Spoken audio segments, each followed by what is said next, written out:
साथियों, यह कहानी सत्य घटना पर आधारित है।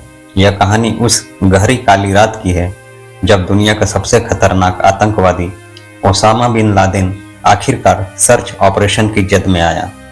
लेकिन यह एक आसान मिशन नहीं था। यह था नेपच्यून स्पीयर, एक ऑपरेशन जो पूरी दुनिया के लिए एक महत्वपूर्ण मोड़ साबित होने वाला था। ओसामा बिन लादेन की खुफिया जानकारी की जड़ें 2007 में स्थापित हुई, जब अमेरिकी अधिकारियों ने एक संदिग्ध कुरियर के बारे में जानकारी हासिल की। यह कुरियर ओसामा के पास तक पहुंचने का एक महत्वपूर्ण रास्ता बन गया और उसकी गतिविधियों की निगरानी से बिन लादेन की लोकेशन का पता चला। साथियों, अमेरिकी खुफिया विभाग को एक अजनबी सुराग मिला। यह सब शुरू हुआ 2010 में, जब CIA के खुफिया अधिकारियों को एक नया सुराग मिला। पाकिस्तान के छोटे से शहर एबटाबाद में एक संदिग्ध हवेली का पता चला। वहां कुछ ऐसा था जो बहुत असामान्य था। हवेली के चारों ओर सुरक्षा, दूर दूर से आने जाने वाले लोग और उनमें से कुछ की हरकतें सबको संदिग्ध बनाती थी। CIA ने धीरे धीरे इस हवेली पर नजर डालनी शुरू की। जब एक कुरियर वाले की पहचान मिली जो हमेशा इसी हवेली से आता जाता था, तो वह सुराग इतना महत्वपूर्ण हो गया कि वह ओसामा बिन लादेन तक पहुंचने का रास्ता बन गया। यह कुरियर जो ओसामा का करीबी था, अब CIA के लिए एक चाबी बन चुका था। वहीं से एक ऑपरेशन की तैयारी शुरू हुआ।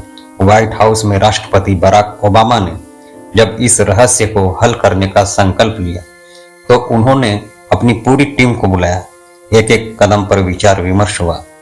अमेरिकी खुफिया और सैन्य अधिकारियों ने मिलकर एक प्लान तैयार किया। यह योजना इतनी गोपनीय थी कि दुनिया के किसी भी राष्ट्र को इसके बारे में कोई जानकारी नहीं थी।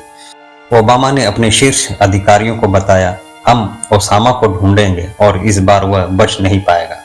अगर हमें मौका मिला तो उसे मार गिराना होगा। सैन्य कमांडो की एक विशेष टीम, नेवी सील टीम 6 को इस मिशन का जिम्मा सौंपा गया।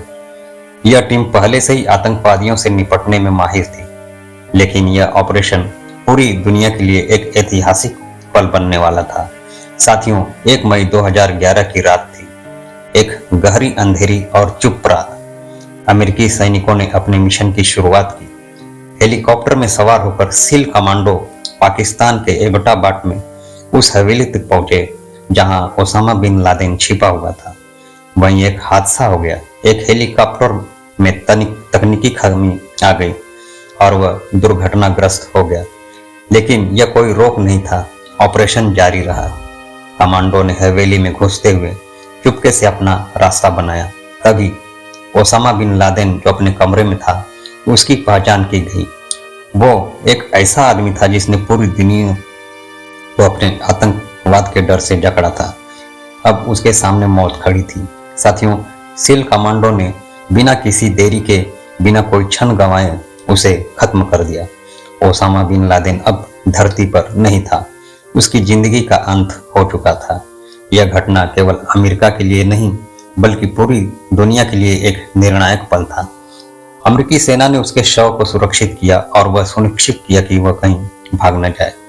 अमेरिका ने अपनी पुरानी पीड़ा का बदला लिया था। साथियों, व्हाइट हाउस में ओबामा अपने कमरे में बैठकर ऑपरेशन की लाइव फीड पर नजर बनाए हुए थे। ऑपरेशन के पहले से लेकर बाद तक अमेरिका ने गोपनीयता, सटीकता और सैन्य कौशल के साथ इसे अंजाम दिया। ऑपरेशन की पूरी जानकारी पूरी दुनिया में आने से पहले व्हाइट हाउस में एक सुरक्षित कमरा में ओबामा और उनके सलाहकारों द्वारा इसे लाइव देखा गया था। साथियों, जब उन्होंने यह देखा कि ओसामा को मार दिया गया है, तो उनका चेहरा गंभीर था। यह कोई खुशी का पल नहीं था, बल्कि एक न्याय की समाप्ति का पल था। किसी भी राष्ट्रपति के लिए ऐसा निर्णय लेना आसान नहीं होता, लेकिन ओबामा ने अपनी सेना पर विश्वास किया और इस चुनौतीपूर्ण मिशन को मंजूरी दी। साथियों, ओसामा का शव समुद्र में दफन कर दिया गया ताकि किसी भी प्रकार के स्मारक की संभावना से बचा जा सके।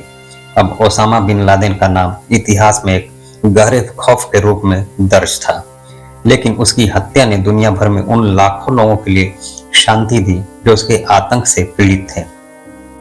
नेपच्यून स्फीयर केवल एक सैन्य मिशन नहीं था, यह उस भरोसे और संकल्प की कहानी थी जो एक राष्ट्र अपने कर्तव्यों को निभाने में दिखाता है। यह एक तरह से अमेरिका के आत्मविश्वास की वापसी थी और बराक ओबामा का नेतृत्व जो कठिन समय में सही निर्णय लेने में सक्षम था, दुनिया भर में याद किया जाएगा। ओसामा बिन लादेन के अंत ने यह साबित कर दिया कि बुराई चाहे जितनी शक्तिशाली क्यों न हो, एक दिन सही समय आने पर उसे न्याय मिलना ही होता है। बराक ओबामा का राष्ट्रपति बनने के बाद उनका नेतृत्व कई महत्वपूर्ण फैसलों और संकटों से जुड़ा रहा। ओसामा बिन लादेन को मारने के मिशन के साथ साथ ओबामा ने कई ऐसे ऐतिहासिक फैसले किए जिनका प्रभाव पूरी दुनिया पर पड़ा। उनके समय में ओबामा ने अंतर्राष्ट्रीय कूटनीति, जलवायु परिवर्तन और आतंकवाद के खिलाफ वैश्विक संघर्ष पर भी महत्वपूर्ण कदम उठाए। इस सबके बीच ओबामा की नेतृत्व क्षमता और निर्णय लेने की प्रक्रिया ने उन्हें एक विशिष्ट राष्ट्रपति बना दिया। साथ ही ओसामा बिन लादेन की मौत ने पूरी दुनिया में आतंकवाद के खिलाफ एक महत्वपूर्ण संदेश भेजा। पाकिस्तान में यह ऑपरेशन विवादों में रहा। पाकिस्तान की सरकार को बिना सूचित किए अमेरिका द्वारा यह ऑपरेशन चलाया गया था, जिससे दोनों देशों के रिश्तों में तनाव बढ़ा। हालांकि पाकिस्तान के नागरिकों ने ऑपरेशन के सफल होने पर खुशी व्यक्त की। अमेरिका में प्रतिक्रियाएं। इस ऑपरेशन के बाद अमेरिका में एक तरह की जीत की भावना थी, खासकर 9/11 के पीड़ितों और उनके परिवारों के लिए। साथियों, ओसामा की मौत के बाद अल कायदा को बड़ा झटका लगा, लेकिन फिर भी कई आतंकवादी संगठन सक्रिय थे। हालांकि ओसामा के बाद अल कायदा का संगठन कमजोर हुआ, वहीं ISIS जैसे नए आतंकवादी समूहों का उदय भी हुआ, जिसने युद्ध और आतंकवाद की नई राहें खोल दी। बराक ओबामा की राष्ट्रपति बनने से लेकर उनके कार्यकाल के अंत तक उन्होंने स्वास्थ्य देखभाल, आर्थिक सुधार और विदेश नीति में कई बड़े बदलाव किए।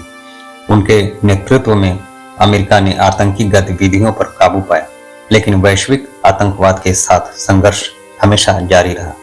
ओबामा की विरासत में उनका शांति का संदेश, संवेदनशील नेतृत्व और दुनिया के साथ संवाद का माहौल हमेशा याद किया जाएगा। इस तरह बराक ओबामा को उनके नेतृत्व पर हमेशा उनको अमेरिका याद करता रहेगा।